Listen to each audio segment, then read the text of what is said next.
బొక్కలో క్లారిటీ అంటూ సోనియాకు గట్టిగా ఇచ్చి పడేసింది నామినేషన్స్‌లో సీత. అలానే సీత ఈ నామినేషన్స్‌లో చాలా క్లారిటీగానే మాట్లాడుతుంది. ఇక నిఖిల్‌ని సోనియా విషయంలో ఇద్దరికీ గట్టిగా ఇచ్చి పడేసింది.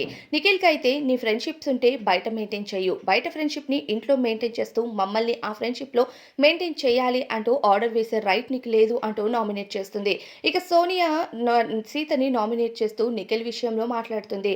తన నామినేషన్స్ తను చేసుకోవచ్చు. నిఖిల్ విషయంలో సీతను నామినేట్ చేయాల్సిన అవసరం సోనియాకు లేనే లేదు. అది కూడా నీకు ఆట పైన క్లారిటీ లేదు అంటూ చెప్తుంది సోనియా. అయితే అందరికీ క్లారిటీ ఉంటేనే బిగ్ బాస్ హౌస్ వరకు వస్తారు. అటువంటిది సోనియా సీతకు క్లారిటీ లేదు అంటూ చెప్తుంది. దీనితో సీత మండిపోతూ నాకు క్లారిటీ ఉందో లేదో నా విషయంలో నాకు తెలుసు. నువ్వు నా క్లారిటీ కోసం మాట్లాడాల్సిన పని లేదు. నీ బొక్కలో క్లారిటీ అంటూ గట్టిగానే ఇచ్చి పడేసింది సోనియాకు.